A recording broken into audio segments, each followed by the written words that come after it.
நேத்து நடந்த சம்பவம். நேத்து சாயங்காலம்லாம் எங்க ஊருக்காரங்களே அலற விட்டுருச்சுன்னா பாத்துக்கோங்க. அப்படி நடந்துருச்சு. அங்கிருந்து வந்த கரடி ஒருத்தவங்கள கண்ணுல கடிச்சிருச்சு. ஒரு கண்ணா 2 கண்ணா? ஒரு கண். ஒரு கண்ணு. இன்னொருத்தவங்கள பின்னாடி.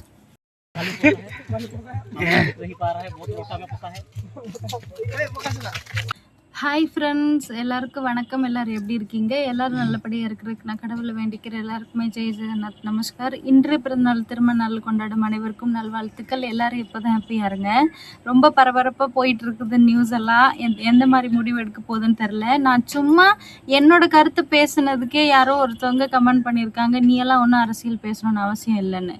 எனக்கும் அதில் உரிமை இருக்குது, நீ அதை சொல்லாத. இப்படி தான் நான் ரிப்ளை பண்ணுவேன். ஓகே, இன்றைக்கி என்ன வீடியோ பார்க்க போகிறோம் அப்படின்னா, அக்கா பொண்ணுங்க வந்ததில் நார்மலாக சமைக்கிறத விட சில நேரம்லாம் காலையில் மதியம் இந்த மாதிரி தனித்தனியாக போயிட்டுருக்கு. எனக்கு பிடிச்சிருக்கு, இல்லைன்னு சொல்லலை. ஆனால் கொஞ்சம் மாறிடுச்சு.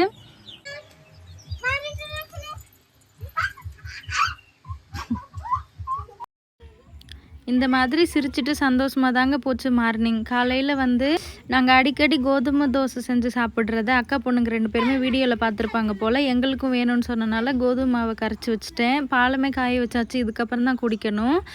மதிய சாப்பாடு செஞ்சுக்கலாம் அப்படிங்கிறதுக்காக நேற்று நைட்டே பச்சை பயிறு ஊற வச்சுருந்தேங்க. அதை காலையில் குழம்பு வச்சிடலாம், தலை குளிக்கணுங்களா, அதனால் தலை குளிச்சுட்டு வந்ததுக்கப்புறம் சாப்பாடு மட்டும் செஞ்சுக்கிட்டா மதியம் சூடாக சாப்பாடு சாப்பிடலாமே அப்படிங்கிறதுக்காக தான். பச்சை பயிறு லைட்டாக வேக வச்சதுக்கப்புறம் தான் நான் சின்ன வெங்காயம் எல்லாமே உரிச்சேங்களா. கொஞ்சம் லேட்டாகிருச்சு. சின்ன வெங்காயம், தக்காளி, பச்சை மிளகாய், சீரகம், கொஞ்சம் மஞ்சள் தூள், உப்பு போட்டு இப்போ வேக வைக்க போகிறேன். இங்கே அதிகமாக ஊற வச்ச சுண்டல், ஊற வச்ச பச்சை பயிரை சேலட் மாதிரி தான் சாப்பிட்ருக்காங்க. வேக வச்சு கூட இங்கே சாப்பிட்டு நான் யாரையுமே பார்த்ததில்ல. குழம்பு அப்படிங்கும்போது ரொம்ப டிஃப்ரெண்ட்டாக தானே இருக்கும். அக்கா பொண்ணுங்கக்கிட்டையுமே ஃபஸ்ட்டு குழம்பு செய்கிறங்கும்போது எப்படி இருக்குமோ அப்படின்னு தான் சின்ன பொண்ணு ரியாக்ட் பண்ணா.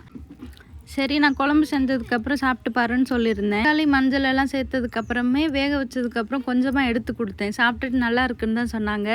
அதை குழம்பு செய்யணும்.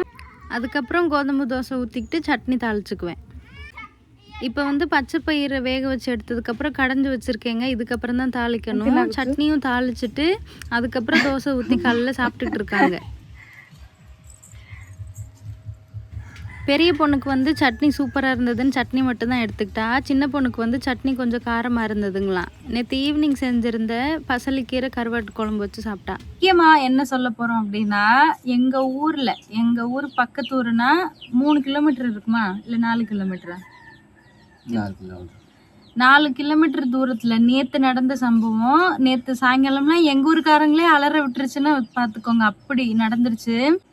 கரடி இருக்குல்லங்க, அது எங்க ஊர்ல இருந்து ஒரு 4 கிலோமீட்டர் தூரத்துல காலையில, ரொம்ப விடி காலையிலங்க, ஒரு 6:30 7 மணி கூட இருக்கும்.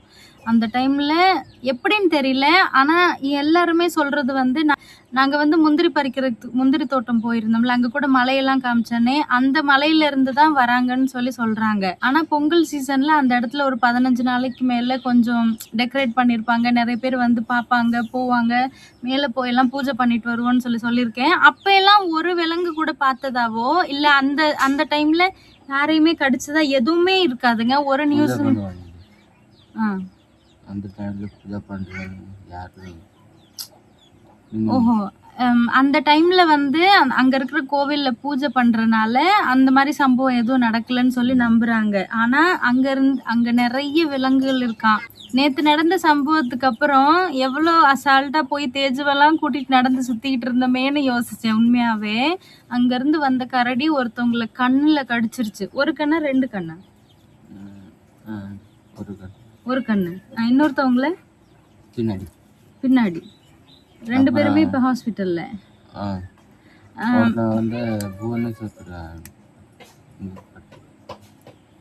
புவனேஸ்வர் அனுப்பிட்டாங்களா? கண்ணில் கடிச்சிச்சுல, அவங்கள மட்டும் பெரிய ஹாஸ்பிட்டல் அனுப்பியிருக்காங்க. இன்னொருத்தவங்க இங்கே உதலா இல்லாட்டி பரிப்பதா எங்கேயாவது இருப்பாங்கன்னு நினைக்கிறேன். அங்கே இருந்துமே நான் சில கிளிப்பெல்லாம் நான் இந்த வீடியோவில் காமிக்கிறேன், ஒரிஜினல் கிளிப்பு.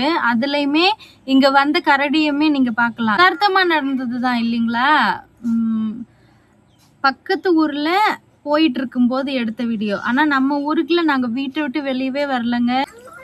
சரி, காலையில் கடிச்சதில்ல, அதுக்கப்புறம் நிறைய பேர் அந்த இடத்துல நின்று இருக்கீங்கல்ல, நீங்களா விரட்டுனீங்களா இல்ல அது உங்களை ஏதாவது கடிக்க வர்றது அப்படி இப்படி? ஃபாரஸ்ட்காரங்க வந்தாங்க சரியா, ஆ. அந்த இன்ஜெக்ஷன் ஷூட் பண்றதுக்கு ஆ, ஆ. ஒன் பாயிண்ட்ல வச்சிட்டு இருந்தாங்க. ம். சரி சொல்றாங்க, அந்த மயக்கமாகறதுக்கு தானே, அப்பதானே பிடிக்க முடியும். ஆ, சரி. வச்சிட்டு இருந்தாங்க. அப்புறம் சொல்றாங்க, அவர் கொஞ்சம் எழுந்திருக்கல, எப்படி ஷூட் பண்ண முடியும்? யார் எழுந்திருக்கல? எங்க இருந்துச்சு? நடந்துகிட்டே இருக்கோ? இல்ல, அப்புறம் இந்த ஊர் யாருக்கு கடுத்தது தானே, அவங்க வீட்டுக்குள்ளதான் இருந்தது. அவங்க வீட்டுக்குள்ள இருந்துச்சா? வீட்டுக்குள்ள இருக்கணும் டைப். சரி. அந்த படுத்துட்டு இருந்தாரு சரி.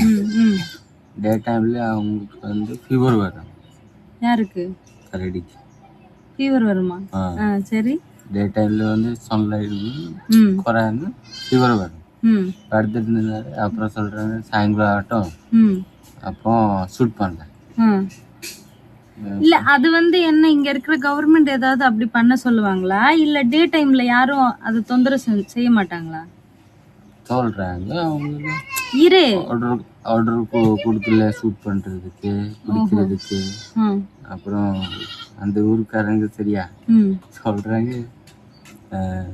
சப்போஸ் ஆர்டர் கொடுக்கலன்னா நீங்க எங்க என்ன டான்ஸ் ஆடுறதுக்கு.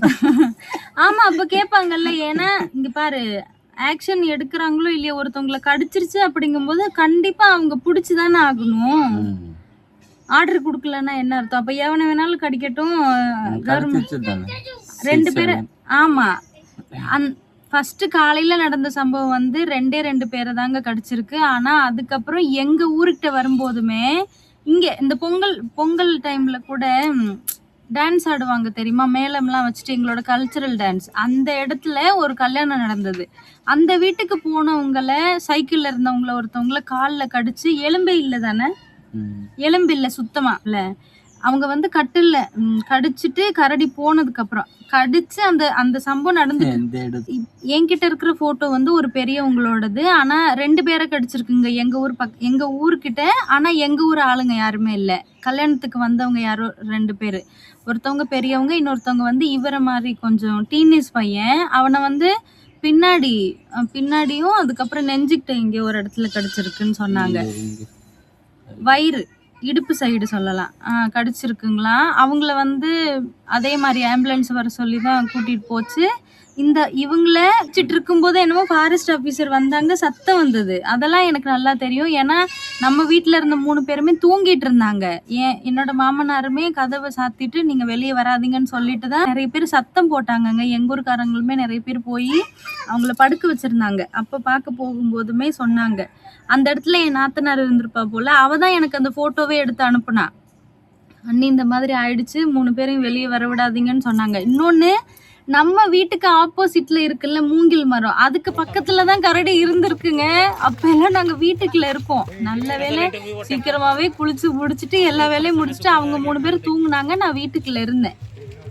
இங்க இருக்கும் போதே என்னோட நாத்தனார் போன் பண்ணி சொல்லிட்டா, கதவெல்லாம் பூட்டிட்டோம். அதுக்கப்புறம் அங்கிருந்து எப்படியோ ஆளுங்கெல்லாம் சத்தம் போட்டா பயப்படும்ல, ஏதாவது பண்ணிருவாங்க அப்படின்னு. ஆனா மரமெல்லாம் கட் பண்ணுவாங்கல்ல மிஷின், அந்த சத்தம் கேட்ட உடனே ஓடும் போதுதான் 2 ஆளை கடிச்சிட்டு அங்கிருந்து வந்து இங்க ஒருத்தவங்களையா, சரி, இன்னொருத்தவங்கள கால்ல கெண்டங்கால், ஒரே ஆளு. அப்போ அந்த ஊர்ல ஒருத்தவங்க மட்டும் தானா? ஆனா நேத்து மட்டுமே ஒரு 6 பேர் மாதிரி கடிச்சிருக்குங்க. எல்லாருக்குமே வேற வேற இடம். அந்த மாதிரி தான்.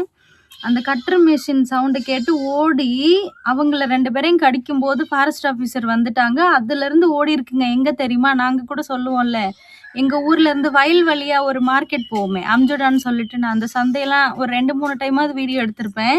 அந்த ஊர்ல போயுமே கடிச்சிருக்கு. அந்த ஊர்ல இருக்கும்போது தான் இவங்க ஃப்ரெண்ட்ஸ் எல்லாம் இந்த மாதிரி சேர்ந்து விரட்டிட்டு போவாங்கல்ல, அப்படி போகும்போது வீட்டு மேல நின்று வீடியோ எடுத்ததை எனக்கு காமிச்சாங்க.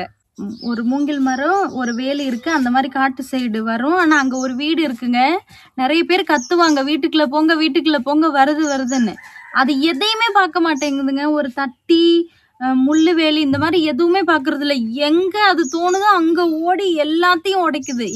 எங்க ஊருக்குள்ளயுமே நிறைய பேரோட வேலி இந்த மாதிரிலாம் உடைச்சிருக்கு. ஆனா கடிச்சவங்களுக்கு கஷ்டம்தான், இல்லைன்னு சொல்லல.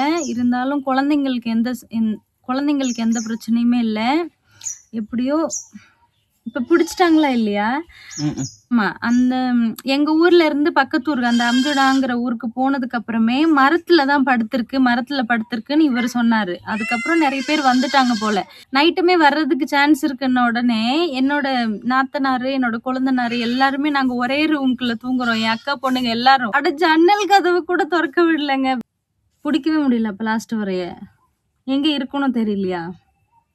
சும்மா யாராவது பசங்க மூலியமா போயிடுச்சா? அதுவா இப்போ வந்துட்டு சில பேரை கடிச்சிட்டு அது இடத்துக்கே போயிட்டா கவர்மெண்ட் ஹாப்பி. ஓ, ஒரு பிரச்சனை இல்லை.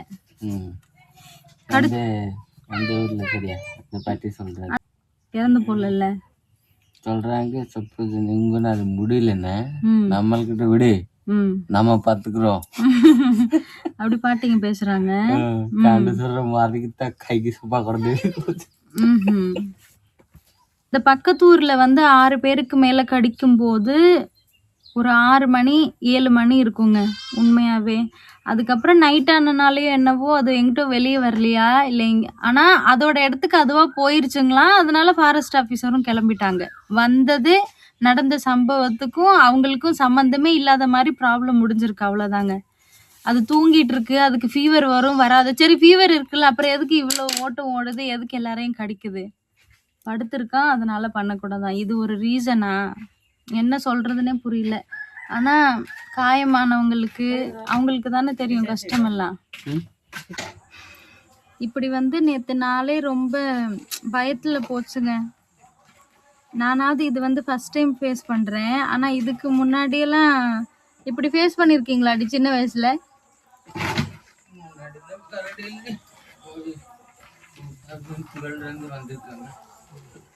ஓஹோ, 2012 இருந்தா? 2012 இருந்து இந்த மாதிரி கரடி வர்றது.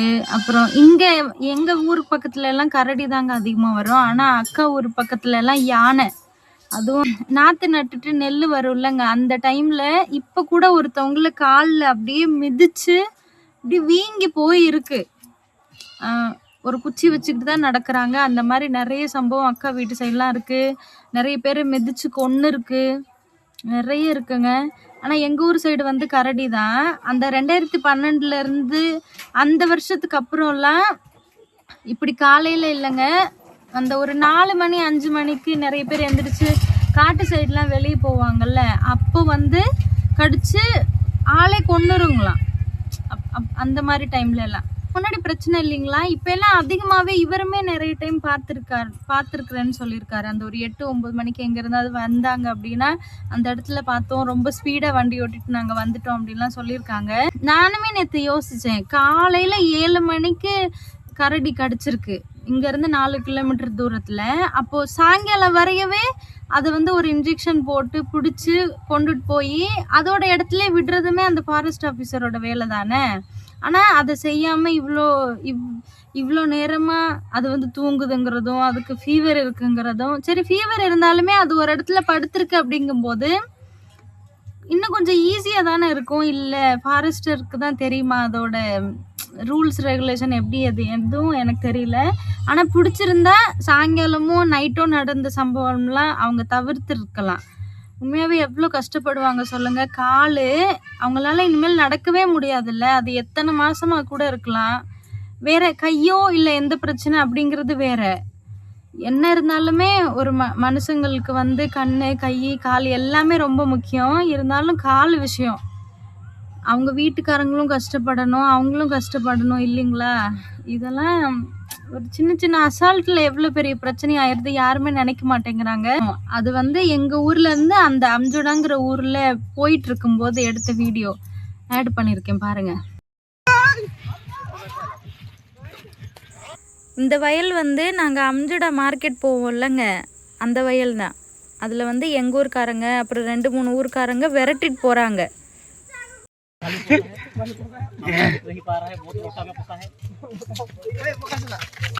இந்த இடம் வந்து இதுக்கு முன்னாடி ஒரு நாள் நான் ஊருக்கு வெளியே லைவ் போடுறதுக்கு முன்னாடி நான் சித்தி வீட்டுக்கு முன்னாடி நிற்கிறேன்னு சொல்லி சொன்ன இடம் வந்து இதுதான். ஞாபகம் இருக்குங்களா? யாரெல்லாம் லைவ் பார்த்துருந்தீங்களோ அவங்களுக்கு தெரிஞ்சிருக்குன்னு நினைக்கிறேன். அந்த மரத்து மேலே இருக்குங்க. அது ஜூம் பண்ணி காமிக்க மறந்துட்டாருன்னு நினைக்கிறேன். என் ஹஸ்பண்டு ஃப்ரெண்ட்ஸ் எல்லாம் இவர் வீடியோ எடுக்கிறத பார்த்துட்டு அவங்க கொஞ்சம் கிண்டல் பண்ணி சிரிச்சிருப்பாங்க. ஹிந்தியில் பேசி இப்படியெல்லாம் பண்ணுது பாருங்கன்னு சொல்லி சொல்கிறது தான். இது வந்து எங்கள் ஊர்லேருந்து அந்த ஒரு 4 கிலோமீட்டர் தள்ளி அப்போ எடுத்தது. கடிச்செல்லாம் முடிச்சுட்டு ஃபாரஸ்ட் ஆஃபீஸர்லாம் வந்ததுக்கப்புறம் எல்லாரும் வயல் சைடு அதை விரட்டியிருக்காங்க. அந்த டைமில் எடுத்திருக்காங்க.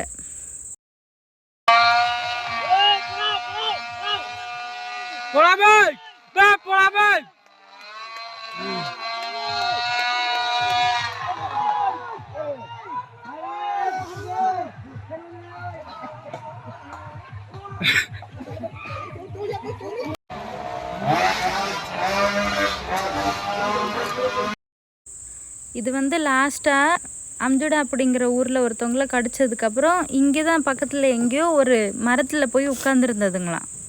அதுக்கப்புறம் கீழே இறங்கல போல். ரொம்ப நேரம் அங்கேயே இருக்கவும் அங்கே பக்கத்தில் நிற்கிறாங்க ஃபாரஸ்ட் ஆஃபீஸர். மற்ற எல்லாருமே வீட்டுக்கு வந்துட்டாங்க. அப்புறம் அதுவாகவே போயிடுச்சுங்களாம் அவங்க காட்டுக்கு. ஓகே ஃப்ரெண்ட்ஸ், வீடியோ பார்த்துருந்துருப்பீங்கன்னு நினைக்கிறேன். இந்த மாதிரி நிறைய சிச்சுவேஷன் இருக்குது. அதுவும் தொடர்ந்துமே இங்கே கல்யாணம் நடந்துக்கிட்டே இருக்குங்க. இப்போ கூட உங்களுக்கு சத்தம் கேட்குதா என்னன்னு தெரியல. நேற்று தான் இங்கே பக்கத்தில் பொங்கல் டைமில் கல்ச்சுரல் டான்ஸ் நடக்கிறதெல்லாம் ரொம்ப பக்கத்தில் நடக்கும். சத்தம் அதிகமாகுது. அதே மாதிரி இங்கேயுமே ஒரு கல்யாணம் இருக்குது. நாங்கள் நாளைக்கு 10ஆம் தேதி கல்யாணம். நாங்கள் போகணும், ரிசப்ஷனுக்கு போவோம். கல்யாணத்துக்கு வந்து அப்பா அதுக்கப்புறம் என் ஹஸ்பண்ட் போவாங்க. அந்த மாதிரி கல்யாணம் வந்து இந்த மாதத்தில் நிறைய நடக்குங்க. ஓகே, இன்னொரு நாள் பார்க்கலாம். பாய்.